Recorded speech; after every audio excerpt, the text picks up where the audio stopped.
السلام عليكم متابعي قناة الشيف ماريا لأكلات البركة. بعد هذه المدة الطويلة اللي غبت عليكم، اليوم عاود فكرت في الأصدقاء ديالي باش نشارك، وبغيت نشارك معكم هذا المربى ديال المنداري، لأن هذا وقت المنداري الواحد يغتنم الفرصة باش يصوب الوليدات ومعاه هذا المنداري فيه فيتامين سي. بقاو معايا ندوزو المقادير وطريقة التحضير.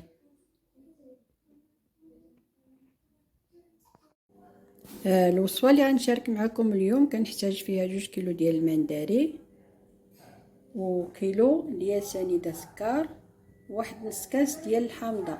ندوزو للطريقه. انا دابا غادي نبدا. غادي نقشر المنداري ديالي 2 كيلو.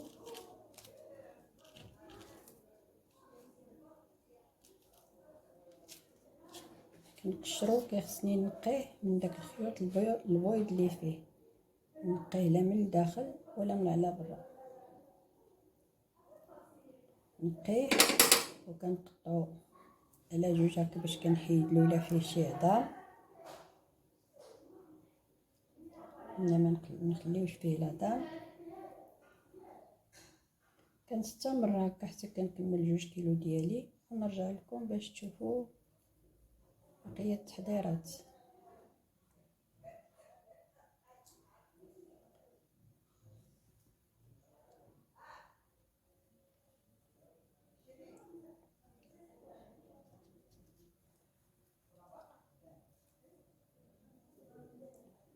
هكا كنستمر وانا كنقشر وكنقطعهم في نفس الوقت باش كنحيد العظام اللي كاينين في المنداري، والا ما فيهش العظام كاين المنداري اللي ما فيهش العظام ماشي مشكل.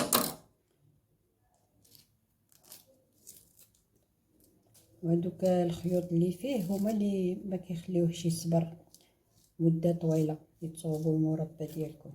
غادي تحيدوا داك الخيوط، لا اللي على برا ولا اللي لداخل، وهما اللي كيمرروه.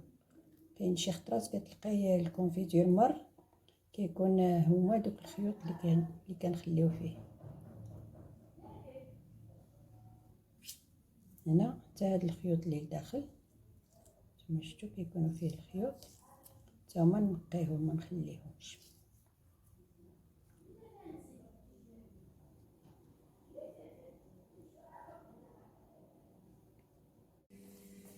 هنا بعد ما قشرت من الكميه كلها اللي عندي، غادي نخويها في هذا البول اللي كبير،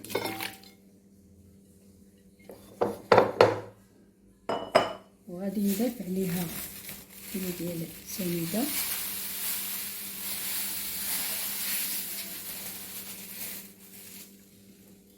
وغادي نلبسها مزيان ونرجع لكم.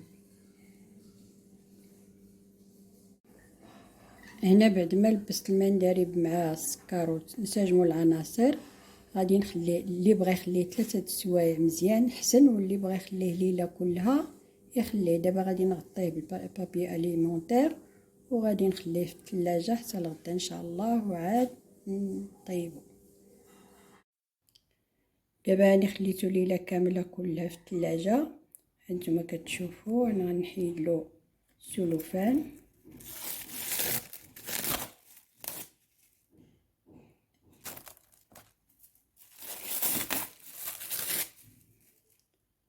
نتوما شوفوا شحال الماء طلق،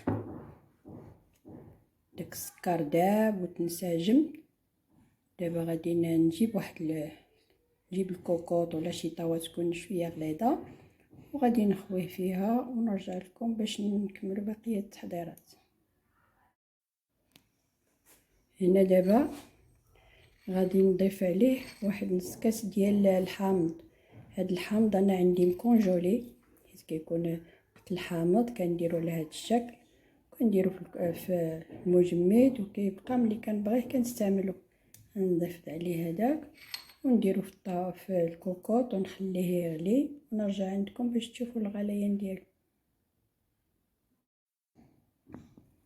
هنا نتوما كتشوفوا درتو في الكوكوط، وهاد الماء كله هو اللي طلقو. ما زدتلو لا ماء لا والو. دابا غادي نضعو فوق النار، نديرو الكوكوط ديالنا فوق النار، نخليو النار شويه مجهده على ما تطلع فيه ديك الغليه، ونقصو من العافيه ونخليوه يطيب في العافيه قليله. هانتوما كتشوفوا هاد الرغوه اللي كتطلع، كنحاول نحيدها لان هي ما كتخليهش يطول. الا بغيتي تخلي المربى يطول عندك بزاف هي ما كتخليهش، ما كيصبرش. كنحاول نحيدها حتى ما كتبقاش. هانتوما كتشوفوا انا حيدتها كلها. دابا غادي نخلي المربى ديالي يطيب ونرجع لكم باش تشوفوا الشكل النهائي ديال المربى اللي شاركت معكم اليوم. هذا هو الشكل النهائي نتاع المربى ديالي اللي شاركت معكم اليوم. شوفوا تبارك الله القوام ديالو كي جا، هانتوما شوفوا. ونتمنى تجربوه وتشاركوه مع الاحباب والاهل، واللي اول مره كيدخل القناه ديالي يضغط على زر الاحمر باش يوصلوا كل جديد.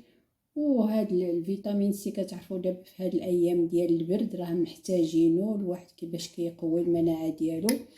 يبقى احسن من داكشي الاخر. هذا الفيتامين سي راه موجود دابا تبارك الله في الاسواق، والحمد لله والشكر لله على هاد النعمه اللي عطينا سيدي ربي. الى وصفه مقبله ان شاء الله، وانتم في رعايه الرحمن.